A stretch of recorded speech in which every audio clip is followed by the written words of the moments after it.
बिस्मिल्लाहिर्रहमानिर्रहीम। अजीज साथियों, अस्सलाम वालेकुम। हाँ, यहाँ पर दिया गया है 0.0555 अपॉन 0.5। अब इसका हल क्या आएगा ये पूछा गया है। अब हल मांगने का मकसद यही है कि आमतौर पे तकसीम का ये जो अमल होता है कि जब हमको सिफर का भाग देना होता है तो हम गलतियां कर जाते हैं, तो उसके लिए सवाल डाला गया है। अब देखो यहाँ पर क्या रखना है हमको, 0.0555 कहाँ से तकसीम देना है, 0.5 से, है ना। अब यह जब हम इसको तकसीम करने या निकलेंगे, ज्यादा से ज्यादा क्या होगा कि ये सिफर अगर हटाना मकसूद है हमको, अगर इस सवाल को आसान करने का तरीका ये है कि ये जो अशारिया हैं, जो अशारिया और अशारिया यहाँ पर भी मौजूद है, हमको कहीं इससे दुश्वारी हो रही है कि इसका हम तकसीम का अमल कैसे आगे बढ़ाए, तो इस अशारिया को हटा लेते हैं हम। इस अशारिया को हटाने का तरीका क्या है, एक हिंदसे के बाद अशारिया है, अगर हम इसको 10 से ज़र्ब कर देते हैं तो ये 5 में तब्दील हो जाता है। ये 5 में तब्दील हो जाएगा, यानी हो जाएगा ये 5। और अंदर की जो यानी मकसूम की जगह पर जो दिया हुआ है हिंदसा, उसमें क्या होगा, जब इसको हमने 10 से ज़र्ब दिए तो इसको भी 10 से ज़र्ब देंगे। इसको जब 10 से ज़र्ब देंगे तो इशारे उठ करके यहाँ आ जाएगा, यानी मकसूम जो है इस तरीके से तब्दील हो जाएगा 0.555। अब आसान हो गया हमारे लिए कि यहाँ पर मकसूम वाला हमको 5 मिल गया। अब हम देखते हैं ये सिफर को तो 5 से तकसीम नहीं होती है, तो हम कहेंगे कि यहाँ पर हम सिफर का भाग चला गया। उसके बाद ये 5 को जब तकसीम देते हैं हम, ये अशारिया की जगह अशारिया तकसीम देते, 1 आ गया, तफरीक होने के बाद 0, फिर 5 से तकसीम देते 1 आ गया, फिर 0 बच गया, फिर 5 को तकसीम देते हैं 0 बच गया, 1 आ गया, यानी हमारा जवाब होगा 0.111। अनवर ने 60 डेसीलीटर, 1 हेक्टोलीटर, 900 मिलीलीटर और 2 लीटर तेल एक बर्तन में लिया, तो बताइए इसने कितना तेल खरीदा। अब सबसे पहले तो हमको यह समझना पड़ेगा कि डेसीलीटर किसको कहते हैं, हेक्टोलीटर किसको कहते हैं, मिलीलीटर किसको कहते हैं, लीटर किसको कहते हैं। जब तक ये पैमाने समझ में ना आए तब तक हम ये सवाल को नहीं हल कर सकते हैं। इसको समझने के लिए पहले हमको यह समझना होगा लीटर, उसके बाद रहेगा डेसीलीटर, उसके बाद रहेगा सेंटीलीटर, उसके बाद रहेगा मिलीलीटर। इन इकाइयों को समझना जरूरी है पहले। ये क्या होता है, इसके अंदर देखो डेसीलीटर इस्तेमाल हुआ है, कहीं पर मिलीलीटर इस्तेमाल हुआ है, सेंटीलीटर तो नहीं आया है। हाँ, हेक्टोलीटर है, उसके बाद यहाँ पर आएगा हेक्टोलीटर। अब लीटर, 1 लीटर के पैमाने को अगर हम समझते हैं, 1 लीटर को लेकर चलते हैं, तो उसके अंदर 1/10 लीटर यानी 1 डेसीलीटर, 1/100 लीटर यानी 1 सेंटीलीटर और 1/1000 लीटर यानी कि 1 मिलीलीटर आया समझ में। ये चीज जब तक समझ में नहीं आएगी ये हिसाब हल नहीं होगा। और उसके बाद या 100 लीटर यानी कि 1 हेक्टोलीटर में 100 लीटर होते हैं। तो यहाँ पर ये कहीं ना कहीं ये डीसी, सेंटी और ये मिली, ये अल्फाज जो है अल्फाज है लातीनी अल्फाज से इधर आए इस तरीके से। डीसी 10 के मानी में, सेंटी 100 के मानी में, मिली 1000 के मानी में। तो ये लीटर का ये 10वां हिस्सा, ये लीटर का 100वां हिस्सा, ये लीटर का 1000वां हिस्सा। अब यहाँ पर जो सवाल दिया गया है हमको, अगर उसको हल करना है हमको, तो क्या करना होगा कि अनवर ने क्या किया, 7 डेसीलीटर। कैसे लिखेंगे हम उसको, अशारिया के साथ अगर लिखेंगे, हम जानते हैं उसका पैमाना क्या है कि वो डीसी यानी 1/10 आया, 1/10 के अंदर। उसके बाद देखते हैं 900 मिलीलीटर, यहां पर भी देखेंगे क्या आएगा, अशारिया 9। उसके बाद दूसरा है 2 लीटर, तो अपनी जगह कायम है। और उसके बाद क्या है, उसके बाद एक बर्तन में 900 और 1 हेक्टोलीटर, हेक्टोलीटर 100 लीटर के बराबर, तो ये हो गया 100 लीटर। अब देखिए 9 7 16 का 6 हासिल आया, 1 2 और 1 3, 0, 103.6 लीटर। 100। चलेंगे अगले सवाल की तरफ। एक दुकानदार ने 48 कलम 15 रुपये फी कलम के हिसाब से खरीदे और 12 रुपये कलम से 20 रुपये और 12 कलम 20 रुपये फी कलम के हिसाब से फरोख्त किए, बाकी कलम 18 रुपये फी कलम के हिसाब से फरोख्त किए। कुल मुनाफा कितना हुआ? पहले तो ये देखते हैं कि दुकानदार को कितनी कीमतें खरीद क्या रही उन कलम के लिए। तो एक दुकानदार है 48 कलम, तो क्या करेंगे हम, ज़र्ब का अमल। 48 कलम उसने किस रेट में खरीदा है? 15 के रेट में खरीदा है। ये उसकी कीमतें खरीद हम मालूम कर लेते हैं। 15 8 120 हासिल आया 12, 15 चौक 60 और 12 72, यानी 720 रुपए में उसने 48 कलम खरीदे। अब कहा जा रहा है क्या कि उसने 12 कलम 20 के हिसाब से बेचे। 12 कलम किस हिसाब से बेचे उसने? 20 के हिसाब से बेचे। क्या होगा? 12 दूनी 24, 240 रुपये के उसने ये पहली 12 कलम बेची। बाद वाले कलम उसने क्या, बाकी कलम 18 रुपये। अब यहाँ जो है 48 में से 12 कलम उसने यहाँ बेचा था, बचे कितने पास उसके पास कलम थे? अब 48 में से 12 कलम कम हो जाएंगे, कितना बचेगा? 6 और ये 3, 36 कलम बचे हैं। तो उसने 36 कलम किस रेट से फरोख्त किया? उसने 18 के रेट से। यही कहा जा रहा है ना, एक दुकानदार ने 48 कलम 15 के भाव से खरीदे, ये कीमतें खरीद आई। 15 8 120 सिफर हासिल आया 12, 15 चौक 60 और 12 बराबर। उसके बाद देखते हैं 12 कलम 20 के हिसाब से फरोख्त किए, 12 कलम 20 के 240 आ गया। बाकी कलम 18 रुपये से, अब बाकी कलम जो बचे थे 48 में से 36, 36 ज़रब 18, इसको ज़रब करते हैं हम। 18 पंजे 90, 18 छक्के 108 हासिल आया 10, और 18 तीय 18 दूनी 36, 18 तीय 54 और 10 64। अब अगर इसकी जमा करते हैं, क्या आ रही है जमा? 888 कि ये उसकी कीमतें फरोख्त बनी।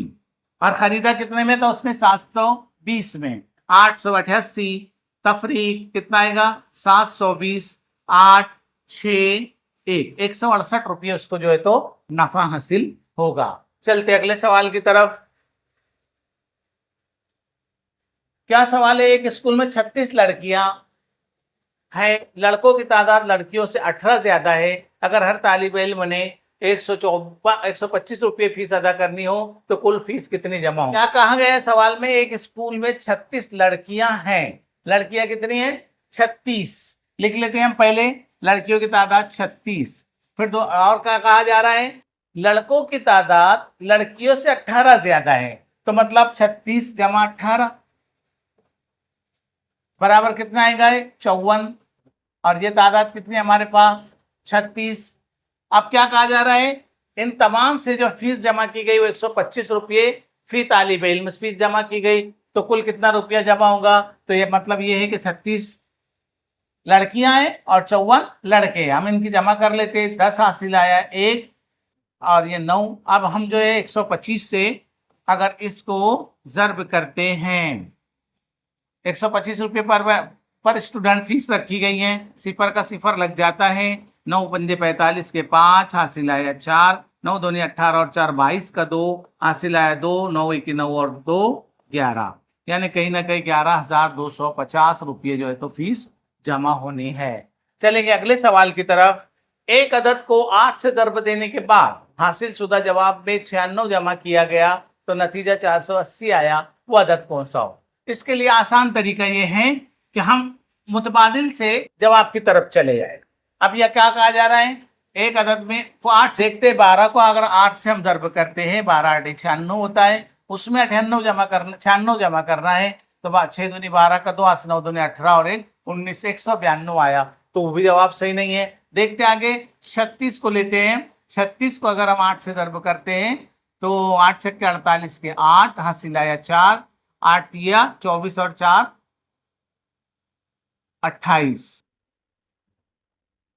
8 छक्के 48 के 8 हासिल आया 4, 8 तिया 24 और 4 28। अब इसके अंदर अगर हम 96 जमा करते हैं, क्या जवाब आ रहा? 8 6 14 का 4 हासिल आया 1 9 9, 18 के 8 हासिल आया 1 384, ये भी नहीं है।